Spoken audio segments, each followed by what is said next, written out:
2 minggu lalu, gua upload video yang membahas Gordon Murray T50. Kalau lo pengen nonton, bisa pencet link yang ada di atas. Tapi gue bukan mau membahas itu. Jadi, waktu gue lagi baca komen kalian, ada satu saran yang menarik perhatian gue, yaitu dari Snow White Prelude 95, yang minta gue untuk bahas sebuah mobil bernama Giotto Caspita. Seperti biasa, kalau kalian ada saran untuk konten selanjutnya, kasih tau aja di kolom komen dan akan gue baca. Nah, jujur nih, ini pertama kalinya gue denger nama Giotto Caspita. Gue pas baca itu langsung mikir, ini mobil apaan? Tapi setelah melakukan riset dan membaca beberapa artikel, kayaknya ini mobil yang menarik untuk dibahas. Jadi tanpa basa-basi lagi, langsung aja kita bahas Giotto Caspita. Mobil ini merupakan ide ambisius dari Yoshikata Tsukamoto dan Minoru Hayashi. Tsukamoto adalah presiden dari Wacoal, sebuah perusahaan yang membuat dalaman wanita, sedangkan Hayashi adalah presiden dari Domu, sebuah perusahaan yang ahli dalam membuat mobil balap.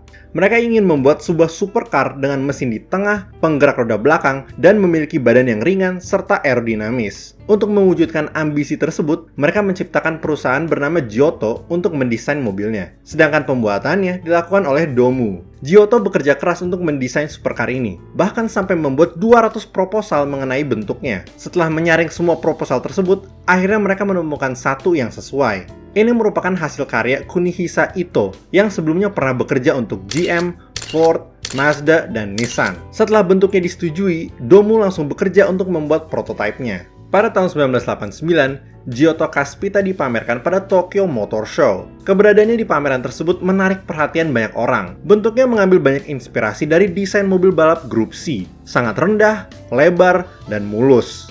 Tapi yang ditawarkan bukan hanya penampilan, melainkan supercar paling mutakhir pada zamannya. Badan mobil ini terbuat dari campuran carbon fiber reinforced plastic atau CFRP dan aluminium, sehingga hanya memiliki berat 1240 kg. Harap diingat ya, mobil ini dibuat di era 80-an. Penggunaan material eksotis kayak itu masih jarang banget. Kemudian, Giotto Caspita memiliki sayap belakang yang bisa dikendalikan secara elektronik, pintu yang terbuka ke atas, dan suspensi hidrolik yang bisa mengatur ketinggian mobil. Kalau masuk ke dalam, kita bisa melihat interior yang serius akan performanya. Dengan adanya kursi balap berwarna merah dengan 2 sabuk pengaman, setir yang sederhana, kumpulan instrumen analog, dan stick transmisi manual. Gue sendiri nggak bisa menemukan info lebih lanjut selain itu. Tapi dari apa yang gue bisa lihat, interiornya cukup keren. Di belakang pengemudi, terdapat 3.5 liter flat 12 yang menghasilkan 450 horsepower, 0 ke 100 dalam 4,7 detik, dan memiliki top speed 320 km per jam. Itu semua dikendalikan melalui transmisi manual 6 percepatan. Itu merupakan kumpulan angka yang mantap. Tetapi mereka memasarkan Caspita bukan hanya sebagai supercar biasa, melainkan sebagai mobil F1 untuk jalanan. Kenapa? Karena jantung dari mobil ini merupakan hasil kerjasama Subaru dengan Motori Moderni dan digunakan oleh Scuderia Coloni untuk F1 di tahun 1990. Sayangnya, mesin Subaru ini ampas banget, tenaganya kecil, gampang rusak, dan terlalu berat. Gara-gara itu, proyek mesin ini langsung dihentikan oleh Subaru pada akhir tahun 1990. Tanpa sebuah mesin, para insinyur dari Domu harus mencari penggantinya. Pada tahun 1993, prototipe kedua atau Mark II dari Caspita telah dibuat. Sekarang, mobil ini menggunakan mesin 3.5 liter V10 dari Judd yang menghasilkan 585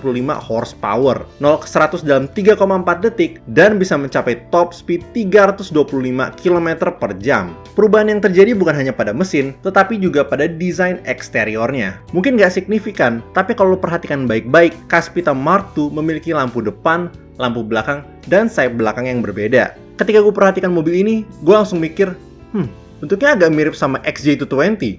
Ya nggak sih? Maksudnya, kalau gue lihat tepat dari depan nih, agak mirip loh sama XJ220. Terutama karena lampu depannya. Gimana menurut lo? Kasih tau di kolom komen ya.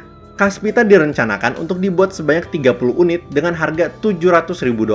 Terus, di mana mobil itu sekarang? Kenapa sedikit sekali orang yang mengetahuinya? Jawabannya adalah karena mobil ini nggak pernah diproduksi. Pada saat itu, ekonominya Jepang mengalami resesi yang parah banget. Otomatis permintaan untuk sebuah supercar juga jatuh. Sehingga, proyek ini pun diberhentikan. Bagaimana dengan nasib kedua prototipe yang udah dibuat? Mereka menjadi barang museum, dengan Mark I Caspita di Japan's Motor Car Museum di Komatsu, dan Mark II Caspita di museumnya Domu di Maibara. Oke guys, sampai situ dulu untuk video kali ini. Sayang banget sih Giotto Caspita nggak pernah diproduksi. Padahal mobil ini punya banyak potensi untuk menjadi supercar yang luar biasa. Jadi gimana pendapat kalian tentang Giotto Caspita? Apakah kalian juga suka? Kasih tau di kolom komen ya. Kalau kalian suka video kali ini, jangan lupa untuk like. Kalau nggak suka, silahkan dislike. Dan kalau suka banget, kalian bisa subscribe dan pencet tombol join di bawah untuk menjadi member. Kalian juga bisa pencet tombol super thanks untuk mendukung gue secara langsung.